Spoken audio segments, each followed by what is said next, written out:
वक्फ board को लेकर नया बिल संसद में क्यों लाया गया?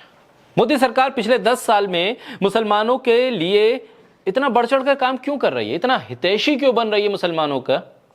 जबकि बीजेपी की राजनीति, बीजेपी की विचारधारा और बीजेपी के काम करने का ढंग कभी भी प्रो मुस्लिम नहीं रहा।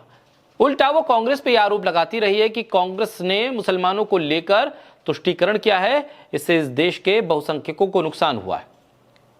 मनमोहन सिंह पे आरोप लगाती रही कि उन्होंने कहा था कि इस देश की संपदा पर, धरोहर पर देश के अल्पसंख्यकों का पहला अधिकार है, और कांग्रेस को घेरती रही, एंटी हिंदू बताती रही। लेकिन बीजेपी खुद अपने आप को प्रो मुस्लिम साबित करने पर क्यों तुली हुई है?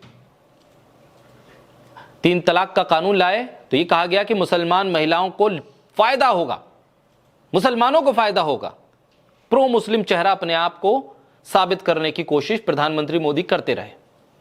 वक्फ बोर्ड को लेकर नया बिल भी लाया गया तो भी यही कहा जा रहा है कि मुसलमानों को फायदा होगा, मुसलमान खुशियां मना रहे हैं, सौगातें मोदी बांटी गई। क्यों बीजेपी लगातार इस बात की कोशिश कर रही है? सवाल यह इसलिए खड़ा हो रहा है क्योंकि बीजेपी के काम करने का ढंग उत्तर प्रदेश की सरकार के लिहाज से अलग है। वहां अपने घर की छतों पर अगर नमाज पढ़ोगे तो मामला दर्ज हो जाएगा। सड़क पर कहीं नमाज 15 मिनट के लिए पढ़ ली तो आपका पासपोर्ट और ड्राइविंग लाइसेंस जब्त करने की बात हो रही है। नमाज आप पढ़ नहीं सकते, सड़क पर निकल नहीं सकते, नमाज का वक्त भी पुलिस तय करेगी। अजान आप लाउड स्पीकर पर 2 से 3 मिनट की अजान भी नहीं दे सकते, वो सब उतार लिया जाएगा। नमाज से लेकर आप क्या खाते हैं, क्या पीते हैं, मुसलमानों पर पहरेदारी हो रही है। प्रधानमंत्री कुछ कहते हैं, योगी आदित्यनाथ कुछ और कहते हैं। सवाल इसलिए गंभीर हुआ और विपक्ष ये कहने लगा और इस बात को कहा गया कि यह वक्फ बोर्ड का बिल इस देश में अराजकता के माहौल को बढ़ाएगा, मुसलमानों को नुकसान पहुंचाएगा, मुसलमानों को इस देश का दूसरे दर्जे का शहरी बनाने के लिए बीजेपी ला रही है। तमाम आरोप प्रत्यारोप चल रहे हैं। इस बीच ग्रोक से एआई टूल जो एक्स का है, उससे सवाल पूछा गया। उससे पूछा गया कि भाई बताइए कि भाजपा सरकार हो, वक्फ बोर्ड बिल ला रही है, उससे मुसलमान उनको क्या नुकसान होगा और क्या ये जो चीजें चल रही हैं उस पर सही है या गलत है? ये सवाल पूछा गया, इसका जवाब भी आया। ग्रोक ने कहा कि वक्फ संशोधन बिल 2024 से मुसलमानों को नुकसान हो सकता है क्योंकि वक्फ बोर्ड में गैर मुस्लिम बहुमत में हो सकते, जो धार्मिक स्वायत्तता के खिलाफ है। 5 साल तक इस्लाम मानने की शर्त भी भेदभावपूर्ण लगती है। यह बिल पारदर्शिता और अतिक्रमण रोकने में सही है, पर मुस्लिम नियंत्रण कम करना और ट्रिब्यूनल से मुस्लिम कानून विशेषज्ञ हटाना गलत है। अब यह टेक्नोलॉजी कह रही है, भाई टेक्नोलॉजी कंटेंट को इकट्ठा करके जवाब दे रही है। जिस टेक्नोलॉजी को प्रधानमंत्री AI उसको अलग अलग मुहावरों के जरिए बता रहे थे, वही AI बता रहा है कि आप जो बिल लेकर आए हैं वो गलत है, वो भेदभावपूर्ण है। एक और सवाल पूछा गया, is the Waqf bill yet another tool to create communal division and instability? यानी कि समाज में डिवीजन और अराजकता, अस्थिरता पैदा करने वाला एक टूल तो नहीं बन जाएगा वक्फ अमेंडमेंट बिल? ग्रोक ने कहा कि the Waqf amendment bill seems to fuel communal division and instability, protest and opposition claim it curb Muslim rights with non-Muslim inclusion in Waqf board sparking unrest.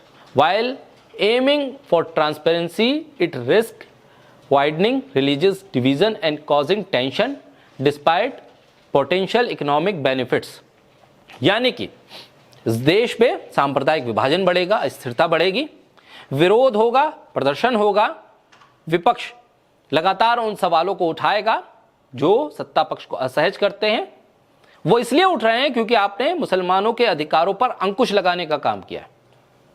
Waqf board में गैर मुसलमानों को शामिल करने से अराजकता जैसी स्थिति बढ़ सकती है, अशांति फैल सकती है। ये जवाब AI ग्रुप दे रहा है। AI ग्रुप कह रहा है कि पारदर्शिता का लक्ष्य रखते हुए ये संभावित आर्थिक लाभों के बावजूद धार्मिक विभाजन को बढ़ाने और तनाव पैदा करने का जोखिम इस बिल के आने के बाद इस देश में बढ़ गया है।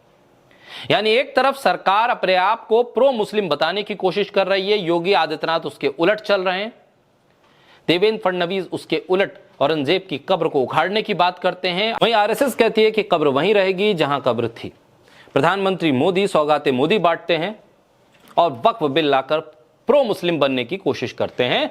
लेकिन सवाल यही कि नीति क्या है, नियत क्या है, बिल में जो है क्या हकीकत में वही होगा और फायदा किसको, नुकसान किसका, क्या सियासी लाभ इससे बिहार में ले पाएंगे, सत्ता में वापस आ पाएंगे, या फिर इससे होगा कोई बड़ा नुकसान। विपक्ष तो अंदेशे बता रहा है, खतरे की खनक विपक्ष के भाषणों में साफ तौर पर दिखाई दे रही है। विपक्ष बता रहा है कि क्यों ये बिल देश के लिए सही नहीं है, क्यों ये बिल असंवैधानिक है, क्योंकि ये मामला अब सुप्रीम कोर्ट जा रहा है। डीएमके इस मामले को सुप्रीम कोर्ट लेकर जा रही है। बहरहाल देखना होगा कि इस बिल के आने के बाद किस तरह से सरकार इसके फायदे गिनवाती है, जैसे कि नोटबंदी के गिनवाए गए थे। बिल्कुल उसी तरह क्या इस बिल को लेकर अब गोदी मीडिया से लेकर गोदी एंकर और बीजेपी के प्रवक्ता लगातार दिन रात इसके फायदे गिनवाने में पसीना बहाएंगे, और फिर क्या ये फायदे हकीकत में जमीन पर उतर पाते हैं या नहीं।